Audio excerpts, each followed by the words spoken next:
Angel Reese gets humiliated on live TV in her first game against the Chicago Sky in an Atlanta Dream uniform. Picture this.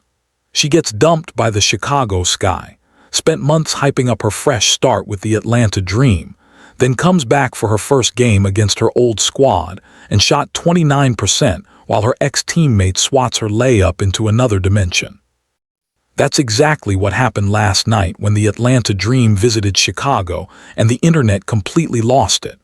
Camila Cardoso's block on Ree went viral within minutes, and then Ree disappeared from the media area before tip-off like she knew what was coming. The Sky won the off-season. Rays won nothing. Reese said nobody wanted to play in Chicago. Turns out nobody wanted to play with Ree. How long do you think Ree will last until she gets fired? Let me know down in the comments below. Angel Reese spent months building up this Atlanta fresh start narrative. And April 29th in Chicago was the game everyone circled. Because if you want to prove your old team blew it by trading you, that's where you do it in front of those fans against that roster on that court. That's the game you go off in. The build-up was loud.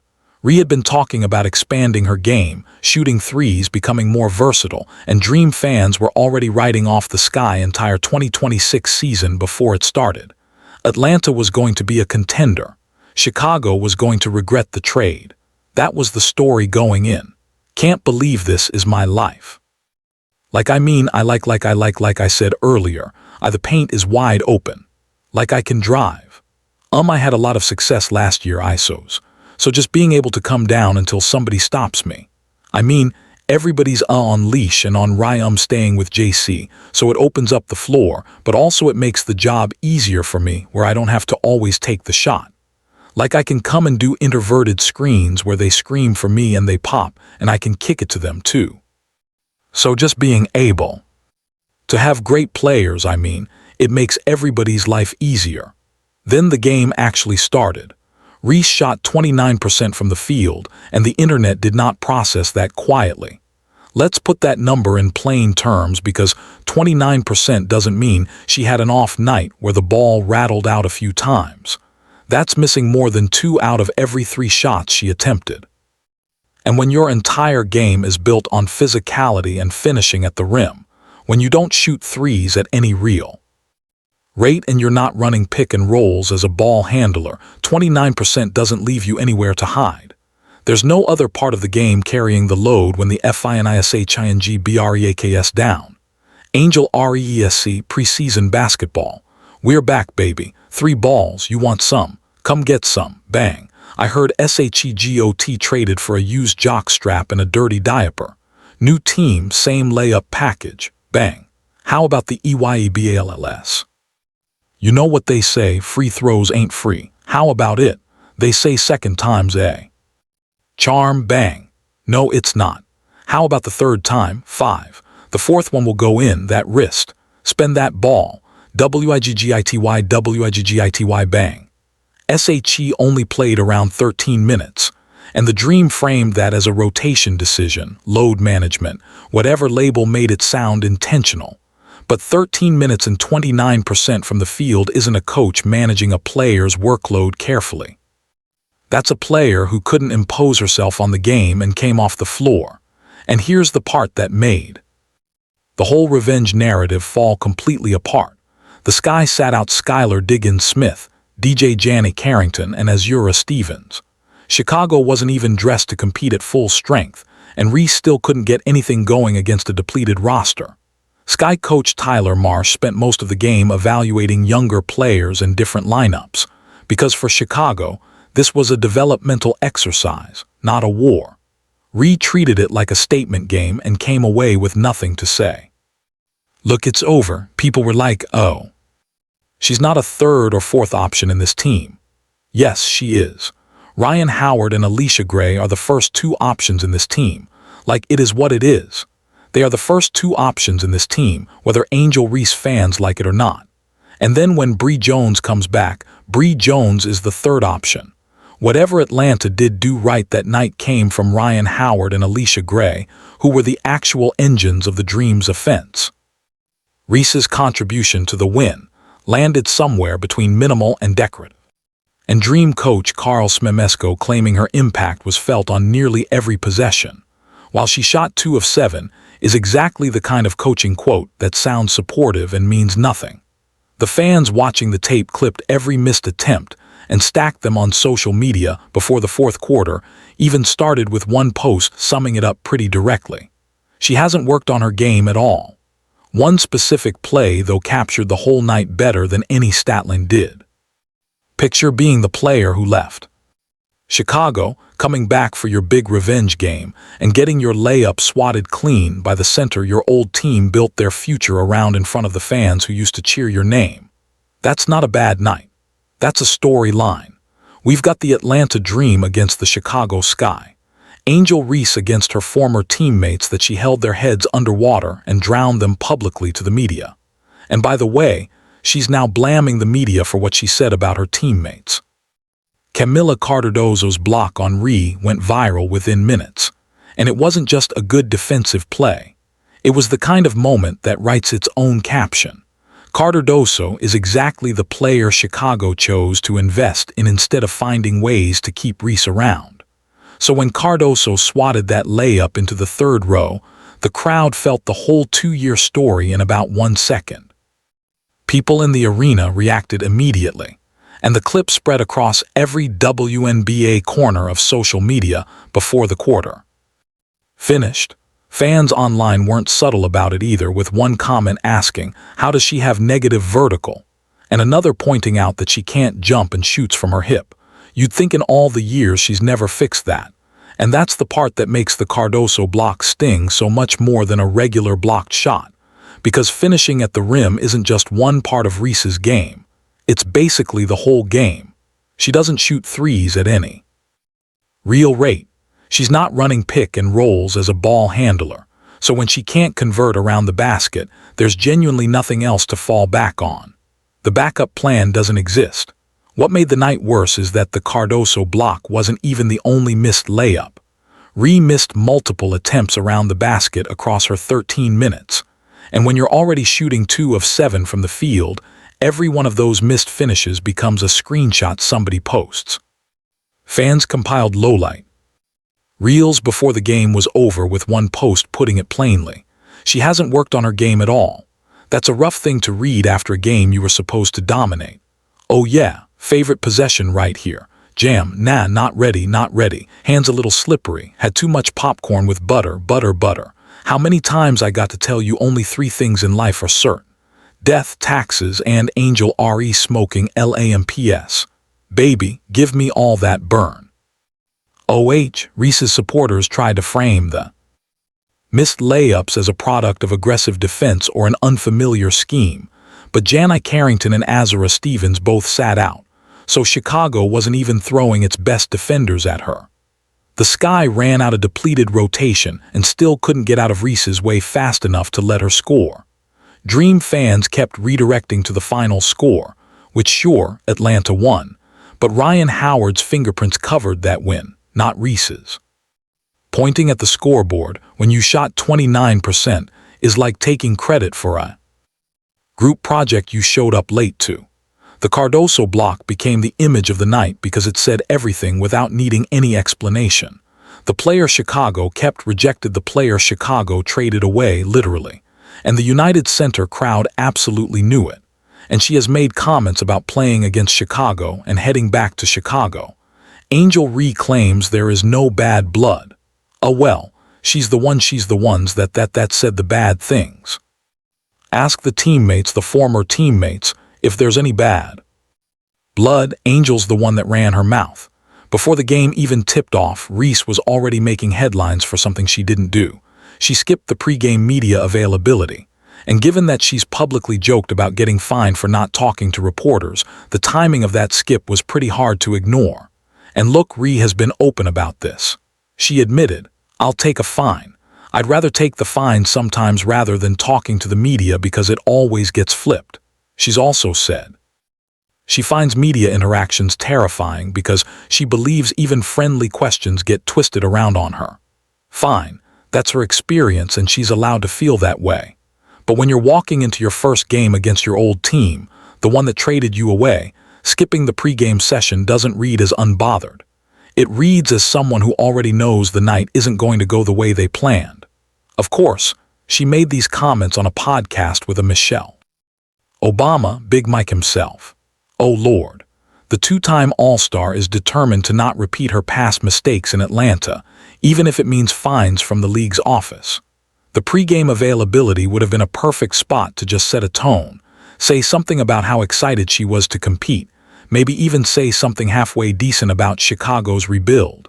Instead, reporters found an empty chair where Reese was supposed to be, and the story wrote itself before the opening buzzer even sounded. You don't get to control the narrative by disappearing from it. You just hand the pen to everyone else. And this wasn't a one-off thing because the media friction during Reese's 2 years in Chicago kept coming up over and over with documented tension around locker room dynamics and public criticisms of teammates popping up repeatedly. The media avoidance fits right into that pattern. When things get uncomfortable, Reese removes herself from the conversation, and the conversation happens anyway, just without her version of events. We can't rely on Courtney to come back at that age that she's at. Reese said, I know she'll be a great asset for us, but we can't rely on that. We need someone probably a little younger with some experience. Somebody who's been playing the game and is willing to compete for a championship and has done it before. Courtney Vanderloot, by the way, 2-time WNBA champion, 5-time All-Star, 2-time All-WNBA first team, left the New York Liberty, a championship-caliber team, to come help out the Chicago. Oh damn, oh damn, oh. Dang, oh damn. It's all right, Courtney. The WNBA has been pushing hard for better media access because the league's growth genuinely depends on players building personalities that casual fans can actually connect with. Caitlin Clark does the interviews, every single one, win or lose, good game or bad game. And that consistency is a big part of why the Fever's fan base keeps growing. While Reese's public image stays stuck in the same loop of controversy and deflection, Clark doesn't dodge the podium after a rough shooting night. She sits down, answers the questions, and moves on. After the game, with a 29% shooting night and a viral Cardoso block to explain, the post-game questions were always going to be pointed. Whatever Reese said or didn't say in that post-game session became part of the coverage regardless, because at that point, the tape already told the story pretty clearly. Reese's contributions are all about making Ree look better on the stat sheet, not making her teammates better. Having 2 first-round draft picks for the next 2 years. However, a franchise can go ahead and create a formidable starting squad if you play your cards right. But even more of a benefit is the fact that, according to some reports, Sky players are thrilled that Ree is gone, making it pretty obvious she was viewed as a locker room cancer. Dodging reporters before a game, you then shoot 29% and doesn't project confidence. It looks like someone who saw the rough night coming and didn't want to be on record before it happened. And the field goal numbers confirmed exactly that. Red. Let's talk about what the Chicago Sky did. The second Angel Ree was out the door because the speed of that roster rebuild tells you everything about the 2 years that came before it. When Ree played in Chicago, the story around the franchise was that nobody wanted to be there. 2 seasons, no playoffs, and a record that actually got worse in year 2, not better. Multiple sources described the locker room as tense and fractured, and free agents with real options weren't exactly lining up to sign with the Sky. The franchise looked stuck, and the narrative hardened around the idea that Chicago just wasn't a destination anymore. So, the Sky traded Ree to Atlanta for 2 future first-round picks and a second-round swap. And then something interesting happened almost immediately. Skylar Diggins-Smith signed with Chicago. Dejounte Carrington signed with Chicago. Azora Stevens signed with Chicago. The Sky traded for Ricka Jackson, who earned all-star recognition in her own right. Diggins-Smith is a former all-star with years of playoff basketball on her resume, and Carrington is one of the best perimeter defenders in the entire league. That's not a rebuilding haul, that's a roster. You know the dynasty starts after you, not with you. Chicago Sky to Angel Reese. Woo. I told you that AR disease ran deep. Nobody wanted to play with that. That is wild. And people close to the organization weren't shy about why the vibe shifted so fast. One source put it plainly, saying everyone is happy that they don't have to deal with her various controversies, and that Sky players were getting sick of her, and to make this trade was very much needed for the health of the organization moving forward. Another report described players as thrilled that Ree is gone. So when commentators started pointing out that the players Chicago targeted in free agency didn't want to come there as long as Angel was on the roster, it wasn't a hot take. It matched exactly what people inside the building were already saying. But that's not all, because the Sky also handed Reese's number 5 jersey to Rickea Jackson, and Reese's fan base completely lost it online. There were actual campaigns demanding Chicago retire Reese's number, which is a wild thing to demand for a player who never sniffed the playoffs in 2 seasons with the franchise. Retiring a jersey is for players who brought championships, deep runs, something that actually mattered in the win column. Ree brought 2 missed postseasons and a trade that netted draft picks.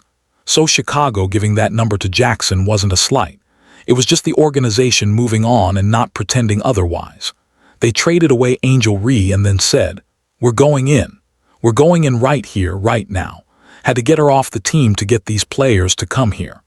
The roster around Camila Cardoso now looks faster, more experienced, and a lot less combustible than anything the Sky put together during the Reese years. Diggins Smith runs a real offense. Carrington locks up perimeter players. Jackson and Cardoso give them 2 legitimate post threats who can actually finish when it counts. Chicago didn't just replace Ree, they replaced the entire atmosphere she left behind. While Reese was cycling through her second franchise in 2 years and Chicago was busy cleaning house, Caitlin Clark and the Indiana Fever were just doing what they've done since Clark showed up, which is win, keep improving, and turn Indiana into a place players actually want to sign with. Clark and Ree entered the league at the exact same time, so the 2-year comparison is completely fair. No excuses about one player having more time to develop or a better supporting cast from day one. Same draft class, same 2 years, same window to build something. In that window, Clark's Fever kept climbing, made the playoffs for the first time in a decade, kept selling out arenas, and kept attracting players who had other options. Reese's Chicago teams missed the playoffs twice. And the record got worse in year 2, not better. The last time they went to the finals was 2015. Okay, you guys made the semis of the East last season. You had to watch from the sidelines. Yeah, it was tough. Expectations, goals of this season, what you got for me. I mean, we were trying to win it all last year, and that's certainly what we're trying to do this year. You know, it's a very unique situation. I think there's over 100 players in the league that are free agents, so we really only know about 5 people or 3 people that are going to be on our team next year, but I feel like we have a great core. You know, Lexi Hull, Aaliyah Boston, Kelsey Mitchell, Sophie Cunningham. That core didn't fall together by accident. Those players picked and stuck with Indiana because the environment worked, the basketball worked, and Clark runs an offense that makes everyone around her more useful in ways that actually show up in the win column. Boston gets better. Looks because of Clark's gravity. Mitchell attacks off screens that Clark's shooting creates. Hall defends knowing the offense doesn't fall apart when she's focused on stopping her assignment. It's a real team built around a player who wants to win more than she wants credit for winning. Indiana became a legitimate free agent destination, while Ree was still in Chicago and players weren't choosing the Fever because of jersey sales or Clark's social media numbers. They chose Indiana because the basketball product was worth joining, because the locker room didn't generate drama every 2 weeks, and because Clark holds herself accountable publicly in a way that sets a tone for everyone else on the roster. I see a lot of players wanting to go in this offseason. A lot of players are going to want to go to the Fever, but they're going to have a pick of a lot of free agents that are going to be like, I want to play here. That accountability piece connects directly to the media. Contrast. Clark sits down after bad games, answers pointed questions, and doesn't treat the press like an adversary she needs to outmaneuver. After a tough loss or an off-shooting night, she's still at the podium, still engaging, still building the kind of consistent presence that casual fans can follow and eventually care about. Reese skips pre-game availability, jokes about taking fines, and frames every uncomfortable media moment as an attack on her character. One of those approaches grows a franchise's audience. Year over year, the other one keeps the story about the player instead of the team. Two players, same draft class, same 2 years. Clark's fever won more, grew more, and attracted more talent with each passing month. Reese's team lost more, fractured more, and eventually traded her for draft picks. Atlanta now gets to find out whether a change of scenery fixes what 2 years in Chicago couldn't. While Indiana heads into 2026 with a roster that's deeper, more experienced, and pointed directly at a playoff run that nobody around that franchise is treating as a long shot. We're looking forward to watching it for sure. You guys saw that May 9th against the Dallas Wings. That'll be the first time you see Caitlin back in her Indiana Fever jersey, but they're getting ready for training camp that starts April 19th for her. But guess what? She's not really going to go anywhere. Caitlin's going to hang around a little bit. Angel Reese shot 29%, got her layup swatted by Camila Cardoso, skipped the reporters, and watched Chicago hand her number to Raquia Jackson, while 4 quality players signed with her old team in a single off-season. That's not a bad night. That's 2 years of the same story wrapping up exactly the way it was always going to. How long do you think Reese will last until she gets fired? Let me know down in the comments below. Like, subscribe, and turn on all notifications so you never miss out. Click the video on the screen, and we will see you in the next one.